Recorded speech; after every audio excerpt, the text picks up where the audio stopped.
With the Rebels spring football game upcoming here at UNLV, people are getting more and more excited to see what Coach Hawk and the Rebel football team has in store for us this upcoming fall. That got us thinking at the station, we're getting excited because it's almost football time. Reporting for Game On, I'm Austin Enney. So if you want to get better at baseball, come on down to Next Level Baseball and visit John Capu to get you to the major leagues. Reporting for Studio G, I'm Austin Enney.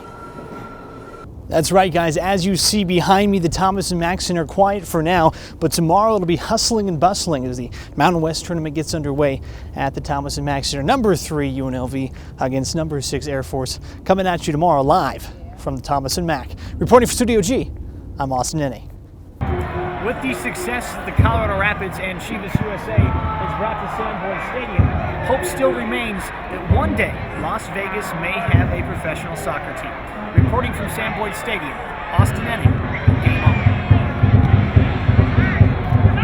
Now here at the Cobalt 400, Casey Kane leads Jimmy Johnson and the rest of the pack. Kane looking for his first win of the 2013 season. But the real winners today has to be the Las Vegas crowd. A beautiful 64 degrees, a drastic turnaround from Friday's events where the rain and sleet absolutely hammered the racetrack. We'll keep you updated as the race goes on. Live from Las Vegas, Austin Enney, Game On. Yeah, guys, you said out here at a local 7-Eleven, gas prices down an average of 50 cents a gallon from where they were at a year ago, and hopefully they will continue to fall. Reporting for Studio G, I'm Austin Enney.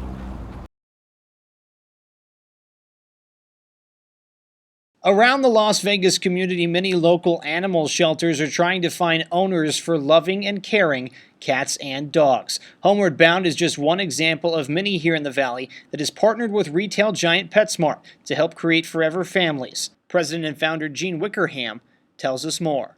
I started Sophie's and the other half of Homeward Bound about 4 years ago. And I had a little girl that had a grand mal seizure and didn't make it, and so I decided to try and help as many little ones that I could. Between Carol and I, we have placed at least over 1,000 in the 4 years.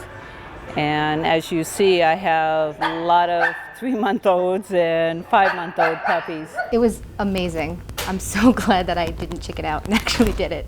It was awesome.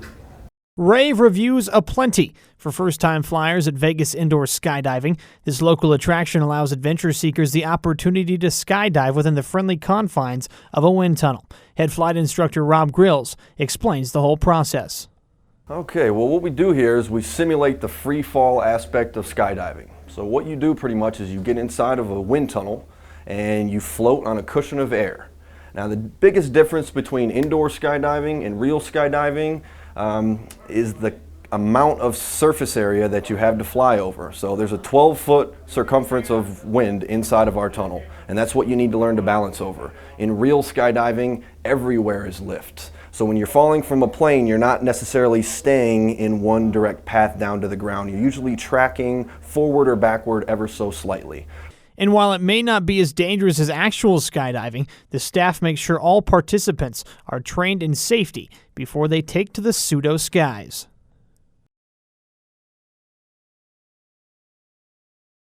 Welcome back from the break. You know, if I were to tell you about an organized youth baseball league, you might call it ordinary. But if I were to tell you the athletes are physically and mentally challenged, you might call it touching. If you were to see them play, you would call it a miracle. Reporter Bianca Valdez has the story. Now for an update on the deadly shooting and crash that took the lives of 3 and injured several others early Thursday morning. Studio G's Ryan Thorpe is at Las Vegas Boulevard and Flamingo Road, where it all took place. Right?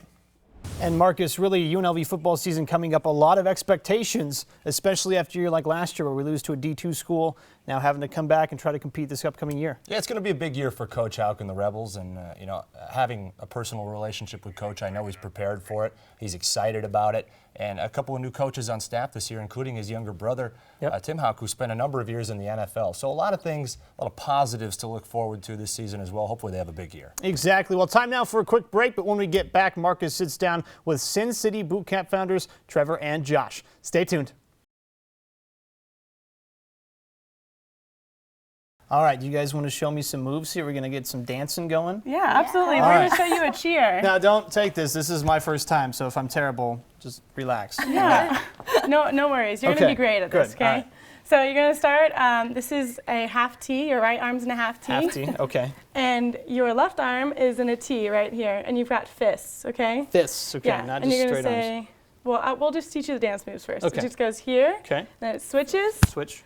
And then switches again. And then it punches out to a high V with your right arm. Got it. And then punches back in. Okay, And then back out. got it. And then you're going to clap 3 times. Clap 3 times. Yes, and then it goes. And then you do it again. So it goes left arm, right, in, right. Clap, clap. Wow. This is Let's talk a little bit about the origins of capoeira, what it is, how it got started. Sure. Yes, when the Portuguese colonized Brazil, they brought with them slaves from Africa, different countries, Angola, and these slaves brought with them their culture, for instance, their cooking, religion, and their martial art, which is capoeira. It developed throughout the centuries as today the current form, and you see it all today on the streets of Brazil. It's game